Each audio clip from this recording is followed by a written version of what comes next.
गुरु प्यारी साध संगत जी, नमस्कार जी। आप सब कैसे हो?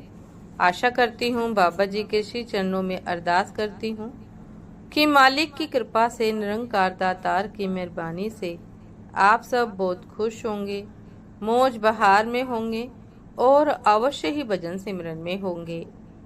साध संगत जी, मैं हाजिर हूँ आज आप सभी से एक बहुत ही खूबसूरत साखी साझा करने के लिए।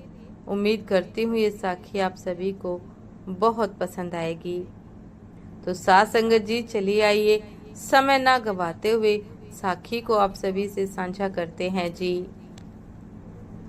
साध संगत जी, नयासर गांव में एक दिन कुश्ती स्पर्धा का आयोजन किया गया। हर साल की तरह इस साल भी दूर दूर से बड़े बड़े पहलवान आए। उन पहलवानों में एक पहलवान ऐसा भी था जिसे हराना सबके बस की बात नहीं थी। जाने माने पहलवान भी उसके सामने ज्यादा देर टिक नहीं पाते थे। स्पर्धा शुरू होने के पहले मुखिया जी आए और बोले कि भाइयों, इस वर्ष के विजेता को हम 3 लाख रुपए इनाम में देंगे। इनामी राशि बड़ी थी। पहलवान और भी जोश में भर गए और मुकाबले के लिए तैयार हो गए। कुश्ती स्पर्धा आरंभ हुई और वही पहलवान सभी को बारी बारी से चित्त करता रहा। जब हट्टे कट्टे पहलवान भी उसके सामने टिक न पाए तो उसका आत्मविश्वास और भी बढ़ गया और उसने वहां मौजूद दर्शकों को भी चुनौती दे डाली। है कोई माई का लाल जो मेरे सामने खड़े होने की भी हिम्मत करे, जो मेरे सामने खड़ा होने की भी हिम्मत करे। वही खड़ा एक दुबला पतला व्यक्ति यह कुश्ती देख रहा था। पहलवान की चुनौती सुन उसने मैदान में उतरने का निर्णय लिया और पहलवान के सामने जाकर खड़ा हो गया। यह देखकर पहलवान उस पर हंसने लग गया और उसके पास जाकर कहा कि तू मुझसे लड़ेगा, होश में तो है ना? साध संगत जी, तब उस दुबले पतले व्यक्ति ने चतुराई से काम लिया और उस पहलवान के कान में कहा, अरे पहलवान जी, मैं कहाँ आपके सामने टिक पाऊंगा। आप ये कुश्ती हार जाओ, मैं आपको इनाम के सारे पैसे तो दूंगा ही और साथ में 3 लाख रुपए और दूंगा। आप कल मेरे घर आकर ले जाना। आपका क्या है, सब जानते हैं कि आप कितने महान हैं। एक बार हारने से आपकी ख्याति कम थोड़े ही हो जाएगी। साध संगत जी, कुश्ती शुरू होती है। पहलवान कुछ देर लड़ने का नाटक करता है और फिर हार जाता है।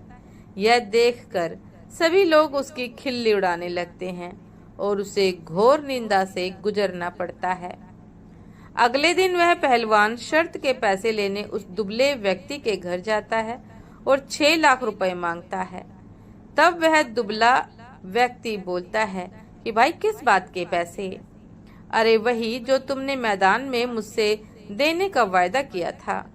पहलवान आश्चर्य से देखते हुए कहता है कि दुबला व्यक्ति हंसते हुए बोला, वह तो मैदान की बात थी जहां तुम अपने दाव पेच लगा रहे थे और मैंने अपना इस बार मेरे दाव पेच तुम पर भारी पड़े और मैं जीत गया। साध संगत जी, ये कहानी हमें सीख देती है कि थोड़े से पैसों के लालच में वर्षों के कड़े परिश्रम से कमाई प्रतिष्ठा भी कुछ ही पलों में मिट्टी में मिल जाती है और धन से भी हाथ धोना पड़ता है। अतः हमें कभी अपने नैतिक मूल्यों से समझौता नहीं करना चाहिए और किसी भी तरह के भ्रष्टाचार से बचकर रहना चाहिए। साध संगत जी, ये थी आज की एक बहुत ही खूबसूरत साखी, एक शिक्षा पर साखी। उम्मीद करती हूँ ये साखी आप सभी को बहुत पसंद आई होगी।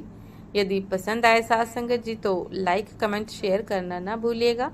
चैनल पर जो भी नए हैं कृपा करके सब्सक्राइब कर लीजिएगा ताकि चैनल पर मिलने वाली सभी शब्द साखियों की अपडेट आप सभी को समय पर मिलती रहे।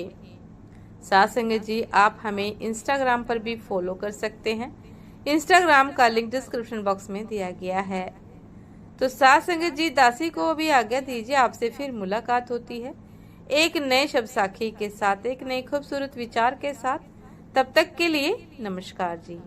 सदा खुश रहिए, मुस्कुराते रहिए, भजन सिमरन अवश्य करते रहिए। नमस्कार जी।